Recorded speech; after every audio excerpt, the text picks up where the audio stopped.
Welcome to the Funny Books and Firewater podcast. Each week these idiots pair cocktails with comic books. You can find the cocktails, drinking game rules, and playlists on the blog at funnybooksandfirewater.com. While at funnybooksandfirewater.com, you can also find a drinking game rule to play while you listen to each episode. You can follow us at Firewatercast on Twitter, and Funny Books and Firewater on Facebook and Instagram. This is episode 157, Joyride, part of our motorcycle month. Hey, and welcome to episode 157 of the Funny Books and Firewater podcast. This is an all-California episode of the show, since Todd is here visiting with us, and the other ones in Utah that he left behind decided, well, they didn't really decide, fate converged to not allow them to be on the show today. What I just heard is Todd's the glue. Yes, Todd is the glue, and if he's not in Utah, they don't show up. That's basically what you need to know about Adam and Maya. They have such deep, profound love for Todd that without him being there, they couldn't do it anymore. They couldn't face it. I accept that. Yeah. Anyway, so this month we are doing motorcycle books. We are? That is the theme. That is the theme. Okay. That is the stated theme. Yeah, that was a stated theme. We are pretty certain that Todd may have misthought when he recommended this book for us. But Yes. we are reading a book called Joyride. You can shoehorn it into our theme really hard if you try, and we may or we may not. So I guess my comment on this is how much more out of theme is it than Cosmic Ghost Rider? Cosmic Ghost Rider at least had motorcycles in it. Yeah. Sort of. That one's closer than Joyride will ever be. Yeah. Yeah. Okay, you're not wrong, but I'm trying to bridge. Shit, this is a spindly long bridge. Anyway, Yes. we have an abbreviated panel with us today. So joining me here in California, we are in his hotel room. We have Mr. Todd. Hey, it's Todd. I'm just here getting over a chest cold, so I sound awesome. So now you have my deep, sexy voice. You're welcome. So normally I'm in Utah. I do this. Sometimes we do another podcast. Yeah, when I can get around to editing it, or we're not all sick to record it. Right, or lost her voice because of other activities. Oh yeah, that was my fault too. Amy was out as well. So Amy was out. I was at a soccer game screaming the night before. It just didn't work out. The stars did not align for that one. So I won't even name it this week because we need something happening to bring it back up again. So, but yeah, you can find me there, and I do this one as well. If you see me in Salt Lake, say hi. I'll wave back and look at you blankly going, oh, someone listens to this? Yeah. So, yeah. Then, of course, we have all the way on the other side of Southern California, we have in Hollywood, one of the Hollywood elite, Mr. Jason. I just like calling him Hollywood elite because you've grown. It makes me happy. So I'm Jason, unemployed writer in Los Angeles, and I am, for the third week in a row, reminding you to support the WGA. As of this taping, writers are voting whether or not to adopt the new agency code of conduct, which would ban agency packaging fees and affiliations with production companies, which are a clear conflict of interest. So third week into April, I have no idea how long it'll go. We'll find out. Okay. Yeah. When this comes out, we'll all know a lot more. But Yes. As of right now, we know nothing. Absolutely. Yeah. That is a general rule for the show in general. As of right now, we know nothing. We'll know a lot more by the time this comes out. We're all Jon Snows. Yes, exactly. And hey, I'm Brian. I'm a sound designer based in Southern California. I am doing 3 shows for Lyric this summer. And hi, Bruce. How are you? Bruce is good. He's a little sad that he's left out today. Yeah, I'm sorry, Bruce. So he didn't mean to cut you off. Go ahead. No, it's all good. I don't really have much else to do. So, Joyride, a brief, non-spoilery explanation of it, is it's about some people who are on Earth. Earth has basically built a protection grid around itself, and they decide that they want to see space and they want to escape, so they steal a spaceship and go out into space, and wackiness ensues. Seem fair? Yeah. Sure. Yeah. Shoehorning it really ever so hard into our theme this week. The controls of said spaceship somewhat resemble a motorcycle. Yeah. Sort of. Sure. Is it a solo vehicle that they're moving around? No. Yeah, fine. None of the above. Yeah. But, well, Todd, what is the myification for this week's book? Jack Kerouac on LSD. Jack Kerouac on LSD? Okay. How's that? I like that. I think that works. Yeah. Well, cool. So for this week, we will have a drinking game as we do every week. Adam sent his drinking game to me, so we'll throw that out there as well. I will start with Adam's drinking game rule. I believe... Actually, no, you know what? I'll do his last so that I make sure that I don't overlap on somebody else. So, Jason, what is your drinking game rule? Mine is called What the Space. Anytime someone uses space or an alien word instead of a swear word, take a drink. Awesome. Mr. Todd. Mine is, I got angst. Every time one of the characters whine about things, you need to take a drink. Okay, and then Adam's is the Mos Eisley Cantina. Every time you see a different alien, take a drink. And mine is this the right book? Every time you wonder where the motorcycles are, take a drink. Yeah, that's fair. So that was where we were sort of questioning. However, motorcycles or not, it's time to vote on whether or not we believe it is worth you, our dear listeners' hard-earned time, money, and effort to hunt this book down and give it a read. Mr. Todd, what is your vote? Yeah, it was fun. Okay. Mr. Jason? I'm actually a no.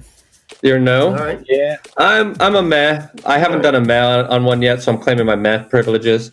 I'm mildly curious to see where it goes, but I'm not desperate to hear it. Well, cool.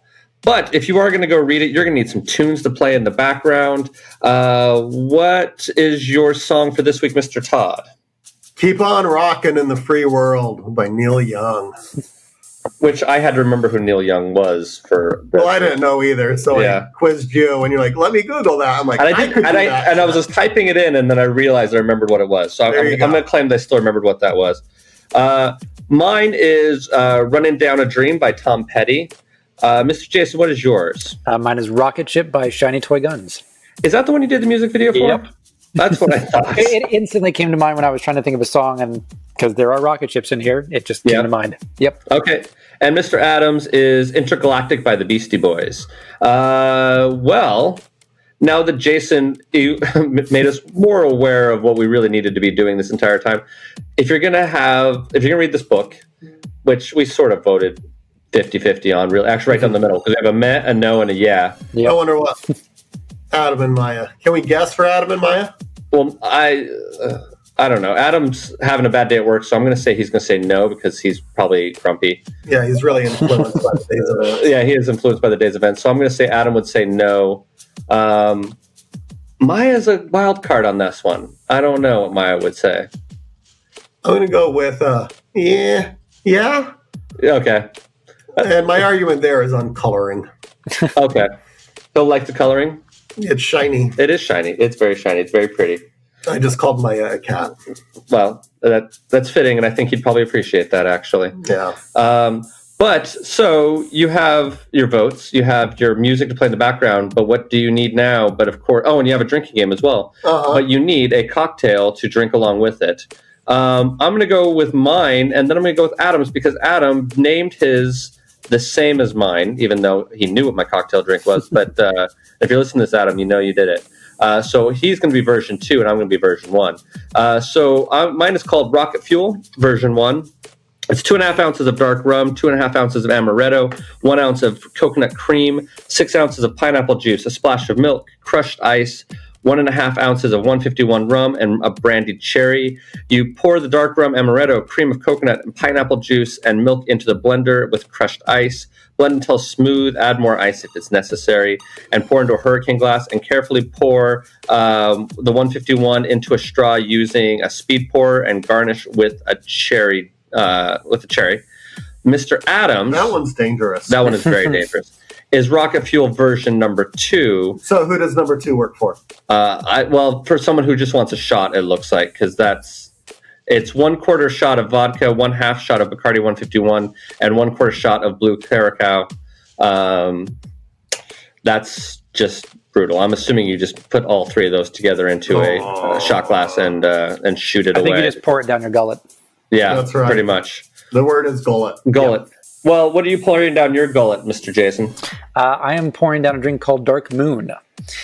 So you take 50 milliliters of cold brew coffee, 25 milliliters of coffee liqueur, 25 milliliters of spiced rum, 50 milliliters of Coke, and 25 milliliters of cream. The recommendation was for heavy or double cream.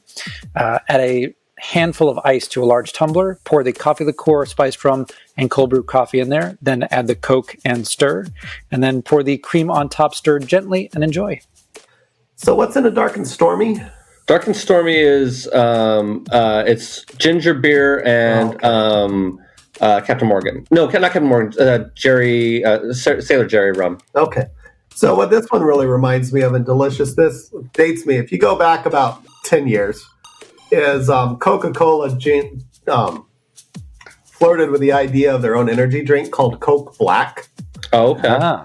And it was a Coke energy drink, a Coke coffee fusion-based energy drink that took on like Red Bull was the idea at the time. I love this. So this sounds like a boozy version of that, and that sounds amazing. So, it's actually a pared down version of a recipe that actually serves 8.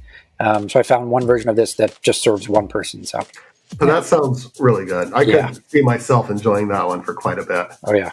It's like a sophisticated dude. Yes. So, yeah. Well, sophisticated dude, what is your cocktail? So for my cocktail, I was thinking, what would these angsty punk kids drink? And they want something fruity, a little bit saccharine, and something bright. So mine is the Electric Cosmopolitan. So it's 1.5 ounces of vodka, 1/4 ounce of lime juice, 1/4 ounce of blue curacao, and 1/4 ounce of cranberry juice. And what you want to do is you put that in a big stirring glass with a big cup, a cube of ice. And you want to just stir that. And don't shake that. You just want to stir it until it's super cold. And then strain and put that into a martini glass, because they're like, oh, we're fancy. We're going to use a martini glass as we have this really stupid sugary drink that actually sounds kind of good. And it's the Electric Cosmopolitan. The Electric Cosmopolitan. Okay. Well, cool. So, you have everything you need to read this book, including our brief pre-opinions about it. We judged this book by its cover for you, I guess, to a certain extent. Sure. So this is your final warning. Do we have any final warnings content-wise or anything like that people should be aware of? If you're in Canada, you're getting hosed. It's like $12 in Canada versus $9 here. So Canadians, that's what you get for being nice. Yeah. It's not just something different. It's not just something different. It's not just different in Canada. It's actually, more expensive. That's right. But, okay, cool. So we're going to take a brief little break, and when we come back, we're going to spoil the living crap out of it. So, we will see you on the flip side. While we take a break, here is a message from one of our fellow Hello Sweetie Network podcasts. Hi, everybody. This is Matt. And I'm Trevor. We're the co-hosts of the Nighthawks podcast, a movie podcast for people who like to stay up late. We've just joined the Hello Sweetie Podcast Network, expanding our podcast empire and bringing the world to its knees. Take a seat in the Nighthawks diner with us. We're going to talk to you about movies. We've got new movies, old movies, movies we love, movies nobody loves. You can find us on Stitcher, iTunes, and at nighthawkspodcast.com. Hey, that was pretty good. Do you think they'll listen? The good ones always do.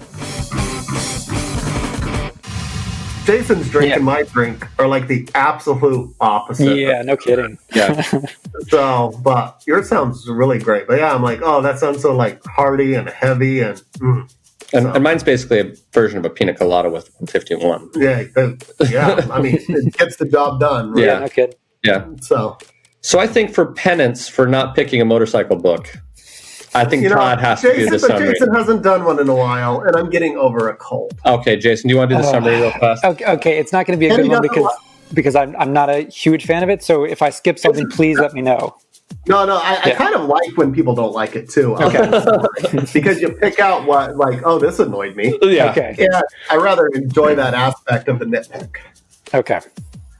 Okay. Well, so Mr. Jason, what is the plot summary for this book? Okay, so we're starting with the two main characters, Uma and Dude, who I'm just going to call Dude the entire time. So Uma that was weird too, right? Yes. So Uma and Dude are sort of disaffected youths on Earth, and they're both somehow both have jobs sort of on a space station, sort of for some reason, and they have a plan to escape the next day, and so they do. And on their way to escape, they are stopped by a private, but the private is in over her head, and they are set upon by an alien spaceship that Uma actually invited, and then so the alien spaceship has a robot and some sort of alien overlord on it. The alien overlord gets sucked out of the hatch, and so the robot has made friends with Uma, and so the four of them set off on their way to traverse the galaxy. They stop at a planet or a space station to just essentially shop because they've got a whole bunch of loot in the back of this spaceship. Hijinks ensue. Uma finds this other weird alien who tries to tell her to give this weird shiny object to him, but she decides to just throw it into like some hive mind bug aliens who now have more consciousness imbued upon them. And then the five of them just escape from the police that are after them, and they land in some sort of sector that is very, very dangerous. And the ship gets blasted not blasted, but it gets damaged. So two of them have to go out on a spacewalk to try to repair it. And they start floating towards the nearby planet, except it's not really a planet. It's sort of a weird alien consciousness that makes both of them kind of see each other's pasts. So this is the first time you get a chance to see what Uma and this private's past are. And then they're finally rescued because the robot on their alien spaceship convinces the sort of guardian of this planet to go away and find its own joy. And then that's right, Dude's brother is sort of this hired rescue agent and is leading a team to go and bring them back home. And he ends up bringing the brother ends up bringing Dude and the private back, and you find out that the private is actually like the daughter or the princess of the big fascist on Earth. And so Uma is pissed off that the private didn't tell them that, and pissed off that Dude didn't do something when he could have had the chance. That's right. He the day before they left, he was supposed to, his job was to just run system maintenance on something, and he actually did his job and allowed people to not die. But because of that, a big, huge weapon was able to still go off and kill people. And then Uma and the weird alien and the bug and the bot end up rescuing the other two, and everyone makes nice, and that's it. It's 4 issues. It is 4 issues. Yeah, and then there's a little teaser at the end that there's something in the space station. The teaser is that the robot character might be evil. Okay, something. Yeah, I couldn't quite tell what that was because it was so dark and yeah. Yeah, it's the weird robot character that you see earlier. Okay, that's been around. Yeah. So. All right. Okay. Todd was emphatically pointing to everything that makes this look like a motorcycle in the book. So you go 3 pages before the end of the first issue. So there's a broom. There's somewhere the kick thing. I'm like, I can tell, like, oh yeah, that's why I thought there was one. Yeah. No, I'm not saying you're completely and utterly wrong. I'm just saying that mostly wrong. 90%. You know, it's as much of a motorcycle as when you go to the arcade and you're playing like Moto Racer at the arcade. It's true. Yes. Yeah. So for readers or for listeners who don't actually read the book, what happens is the robot on this space station transforms into a literal motorcycle that Uma steers as the steering mechanism for the spaceship. And that is why we thought it had a motorcycle in it. So if we follow in the process of Big DJT, I think that is a complete and utter exoneration. I'm sorry I just referenced him. Yeah. So there's penance for that. Yeah, there will be penance for that. Well, Jason, I've just made you talk quite a bit. So, Mr. Todd, aside from the motorcycle connection with this, what was the stuff that you liked about this that you recommended? Why you recommended this book? You know, this book, as going through it again and why I liked it before, this is like the bubblegum Saturday morning cartoon space adventure that I would expect kind of as a child. I can't remember those names of some of those that I no longer remember. Right? Yeah. And they're going along, stuff happens, but nothing happens. It feels extremely episodic. Mm-hmm. They always seem to be back in the same place from when they started on each issue. So, but at the same time, the colors here are top notch. You can say, oh, look, I'm playing with, is this Lightroom or Photoshop with all the coloring? I don't even know the program I'm using. But this computer-aided coloring, someone is just, really hopped up on all the crazy pills. Because it's electric to the max, and it's like you're eating Play-Doh ice cream as you're reading this thing. It's not too deep. It's very surface level, but it strives to be exactly what it is. In my thing right there. So I enjoyed it. It was fun. It's a bit of bubble gum. You chew it for a while till the flavor runs out. You spit out the bubble gum and you get some more. Doesn't mean bubble gum's bad. It's just what it is. Yeah. Okay. So, yeah. Well, Mr. Jason, what were your issues with the book? So I will admit that I might have been going in expecting a little bit too much of it. Judging from the cover, I, for whatever reason, thought it was going to be sort of a lighthearted Cowboy Bebop, and it's definitely not that. No. I think I also I think I had the same issues with Quantum Teens Argo. It has a instantly sort of sci-fi world that it's trying to build, but because the characters are trying to be hip and cool and young and fresh, they use way too much made-up sci-fi lingo that just feels very grating to me and forced, and it's too much of that in place of actually getting to know the characters, which doesn't happen until issue 3 of this volume. Okay. I mean, even in the first issue, when Katrin, who's the private, first chases after Uma and Dude, she looks up at the stars after she's captured them and says, "What are those?" And I find it very hard to believe that someone, even if they've lived a sheltered life in this story, would not know what stars are. And it felt a very bizarre thing that took me out of it. Okay. Yeah, and then when Uma's going through this market and steals this apparently very powerful dimensional enlightenment thing, it almost like it's just not connecting to the story at large, because if she really were that pissed off by the fascist world that she was coming from, I feel like some sort of enlightenment bomb, as it's literally explained as to be, I feel like that would be an incredible tool to actually help that situation. Yeah. So there are a lot of things that don't really connect with the characters' motivations or emotionality to the science fiction world at large. I will say I did enjoy a lot of the humor in it. And when they go shopping, and I think Dude is trying to try on new clothes and look sort of fashionable for Uma, because he's definitely got a crush on her. It's just it's some good lighthearted fun. Yeah. So have you guys seen the anime Outlaw Star? No, I haven't. I've not. All right. Well, much of your criticisms and descriptions actually really fall in line. Okay. I mean, if you take a look, like Cowboy Bebop is the gold standard. Yeah. And there's not a lot of Cowboy Bebop out there. Yeah. And there's other things that try. So this one this is similar to Outlaw Star, even Coyote Ragtime.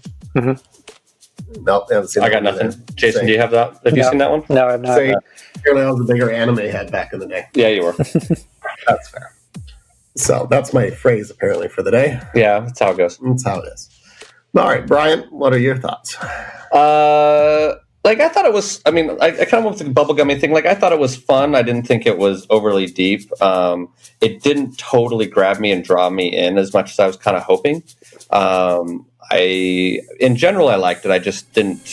I wasn't so absorbed in it that I was 100% gung ho. Yes, we should totally recommend this. But it was fun. I think it was a fun, little afternoon, or not even necessarily full afternoon, a fun little hour read.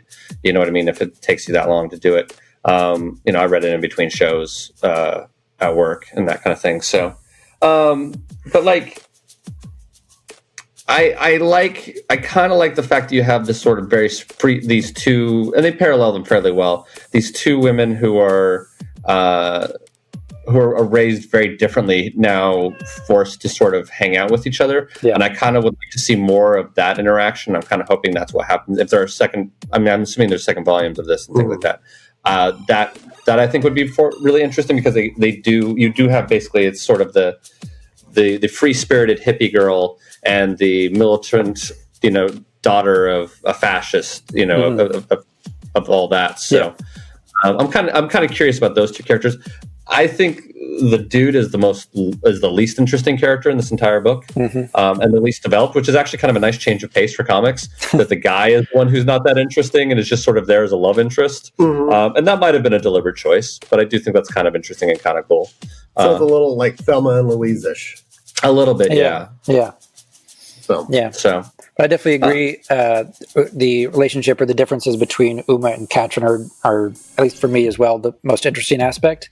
I do think that sort of the story revelation of what they share and what their backgrounds are, especially Katrin's, I would have liked to have been revealed to the audience much sooner, so that it could actually have been used as dramatic tension, as opposed to this weird surprise reveal that is almost resolved instantly.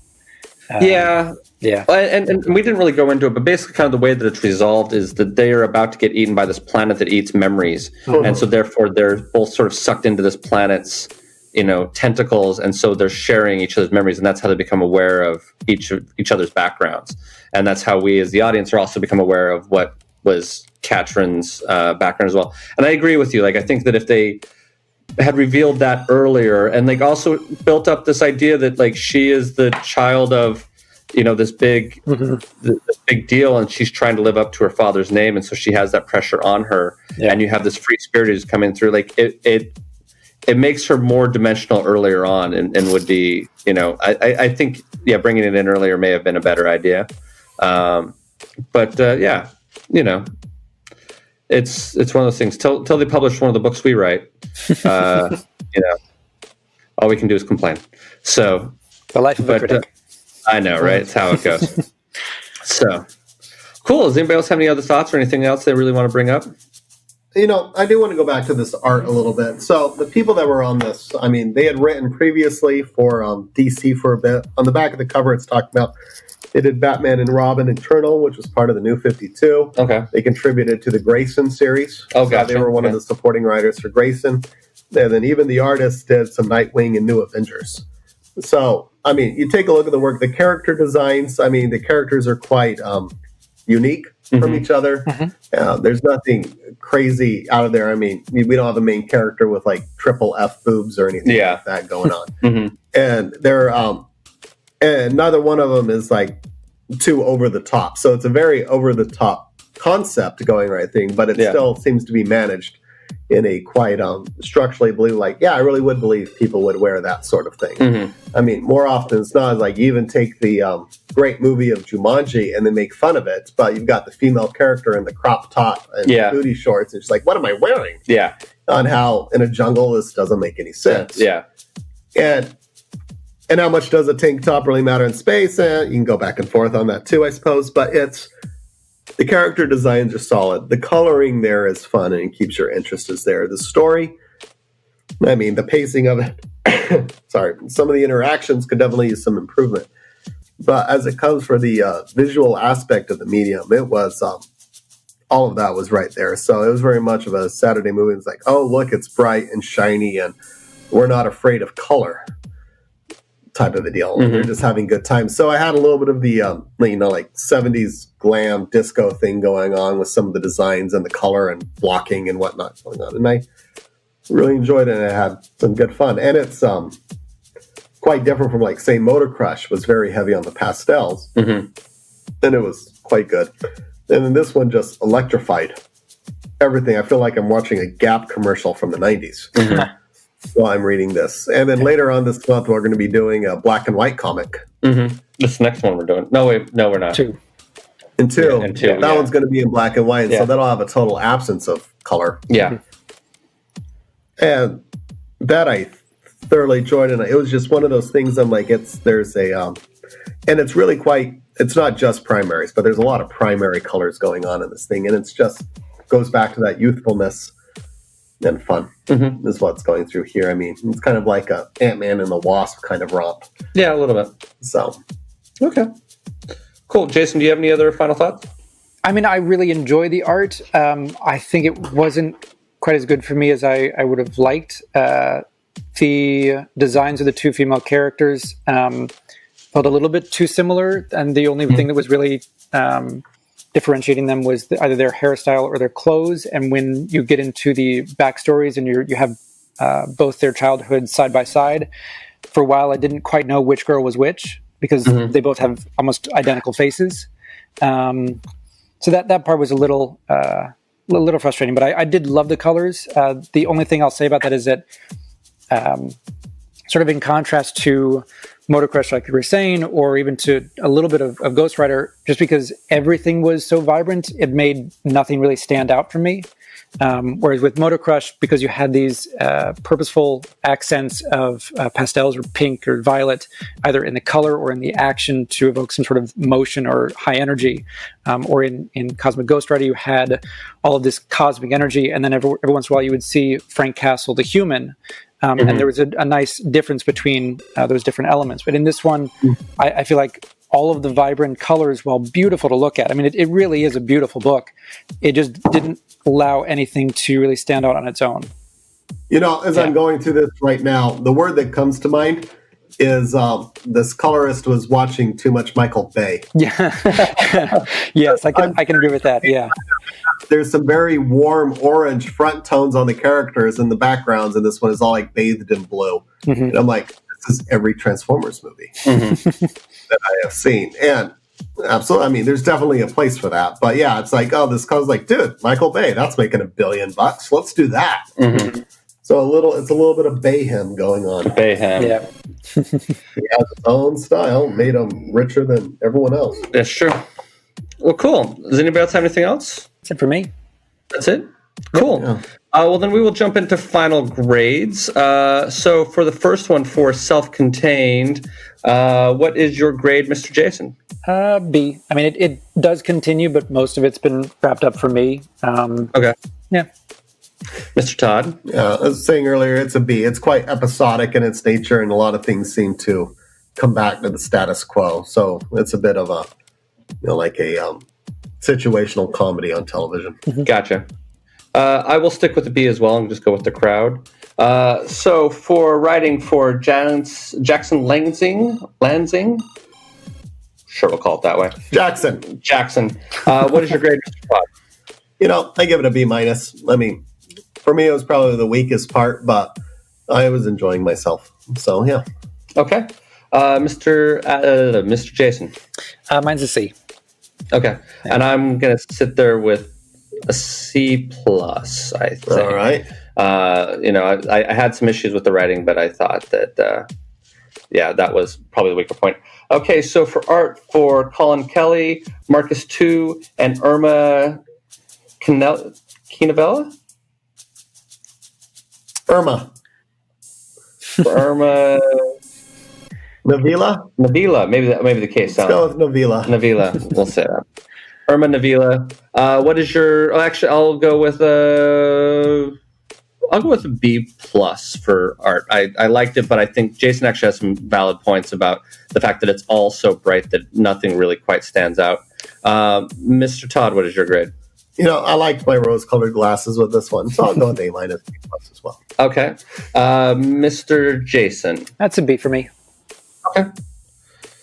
Well, cool. Then for final overall grades, I'm going to go with a solid B. I think that it's good, not great. It's it's kind of fun. It's a fun popcorn thing, but it's not going to change the world.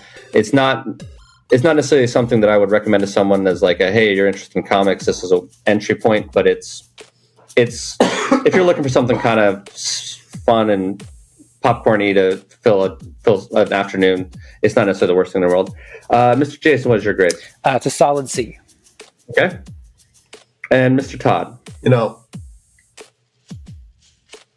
I wonder how Adam would compare this with Manny Bothands. Oh, yeah, I don't know. So, because he loves that Manny Bothands so much, because Manny Bothands is pure genius. It is pure genius, according to Adam himself. Yes. As quoted. So, but it's I enjoyed it. I had a good time. It's nothing. I mean, bubblegum is a great term for this thing. Mm-hmm. So, it's a B-. It's good bubblegum. B-. Okay. Well, then that gives us a general GPA of 2.56666666666666666, which puts us at about it's between a C+ and a B-. All right. Yeah. That seems about fair, about where we're all kind of agreeing on. Yeah. Cool. Next week, I think, is another recommendation from Todd, because I've never read this. Gotham City Garage. Yes, this was a recommendation for me. Okay. Does it actually have motorcycles this time? Garage is in the title. Yeah, the genesis of this from DC, as is with many things that people may or may not realize, is they had created a toy line, is where they had reimagined many of the characters in a garage and biker type setting. Yeah. So now they have these toys. It's like, great, how do we push and sell these toys? Let's write a story that goes along with it. And hence Gotham City Garage. Yeah. So, yeah, this one is heavily featured bikes. Okay. Heavily. Well, cool. Who has recommendations for this week? I can do. Go for it. Watch Cowboy Bebop. There you go. Yeah. And also, I will also recommend Jordan Peele's new movie, Us. Oh, yeah. Todd and I were thinking we were going to see that. Yes. Yeah, don't go in expecting Get Out or even the scariest horror movie ever, because it's neither.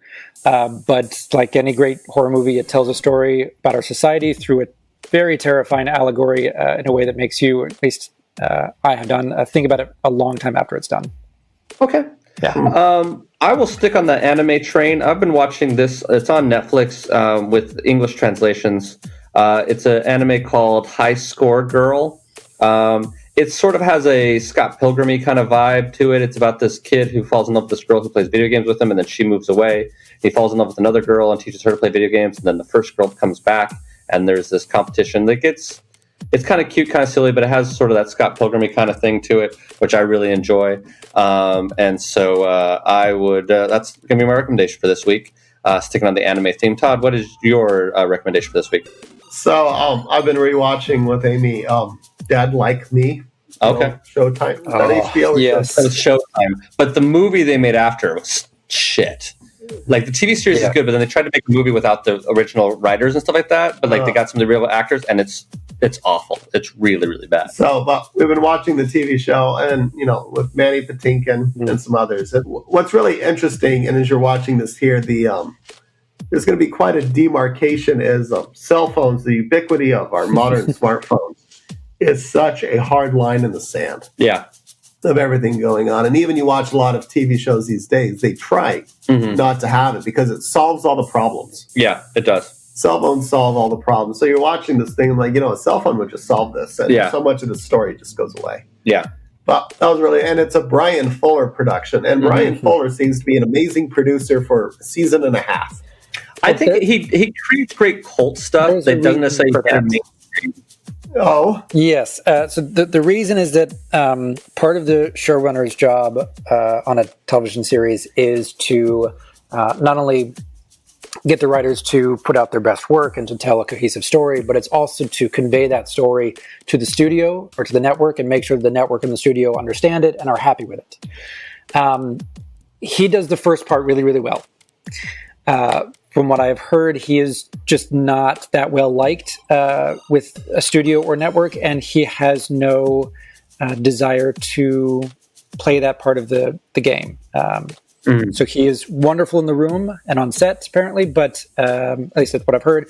But he couldn't care less about placating to studio or network demands. Even if they might have good notes, he just doesn't want to hear them. Gotcha. They're the money.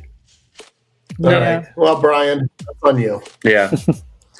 Isn't he doing like the new Star Trek?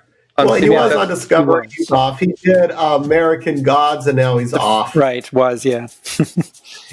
off. He did Hannibal. I think he lasted the longest on Hannibal than anything. Yep. He did Pushing Daisies. Yeah. So, I mean, he's done a lot of like great cults. Like, I love that show. But now you're listening off all these shows, and like not very many of them are on the same station. Right. And like once again, it's jump network and a half thing. It's like he's great for the season and a half, and then he's gone. Yeah. And then he's gone. And so what's interesting is you watch some of this with artists, people's like, oh, can you believe these people? Like, well, even like Michelangelo had a patron he had to appease. Yeah. I mean, the Pope said you shall do this or I'll toss you in jail. Or you had the Dominicis going, you're going to carve this. Yeah. So this idea of patrons are the enemy is not quite the right word, but it is. They are the source of funding. Yeah. And it's just one of those constraints. If you refuse to learn to work within that is a fault. No, I mean, I've seen a lot of theaters that don't survive because they want to do what I have a professor who likes to call "fuck you" art. You know what I mean? Like, or "fuck you" theater, which is, you're trying to do that in your face stuff, but it's like, I hate to say this, but people who pay for theater are little old ladies. You know what I mean? Like, that's right. That's who pays the bills, and who pays the bills for movies is teenage boys. They're the ones who are buying the tickets, and that's what you have to appease to. You know what I mean? So as you're watching it, I mean, and don't get me wrong, there's a place for the pissed Christ. I can't tell you how long it took me to realize that the cover for Metallica's Load album was a shot of cum and blood. Yeah. And I'm like, yeah, that took me way too many years to going, oh, so that's what that is. Yeah. So, and that was like an example. It's like artistic enough, but once you look at it, it's like, I can never unsee that again. Yeah. And so, all right, Brian Fuller, just play the game. Yeah. I will jump onto the Brian Fuller bandwagon and also say Wonder Falls is a really great show that not a lot of people are aware of that he did early on in his career that I really, really liked as well. I only one season and then done, but I liked it a lot. It was really fun. Okay. But yeah. Well, cool. Anything else from you, Jason? That is it for me. Hey, Todd, you got anything else? That'll do it. Cool. Awesome. Thanks so much for joining us. Hopefully we'll have all the boys back next week, and we'll have Tales from WonderCon next week, I'm sure, because that's why Todd is in town right now. We're all getting matching tattoos. Yeah, we're all getting matching tattoos. Finally getting Jason his Batman tattoo. This is news to me, but okay. Yeah. See, he didn't say no. He didn't say no. Be careful with that kind of thing, Jason. That's how I got Todd his tattoo. I know. Just make sure it's not on my lower back, please. We could all use a tramp stamp. Yeah, your Batman tramp stamp. Come on, that'd be awesome. Cool. Well, then, thanks for joining us, and we will see you next week with Gotham City Garage. Bye. Bye. Thank you for joining us. Please rate us on whatever service you listen on. And remember, at least we're not cinema queens.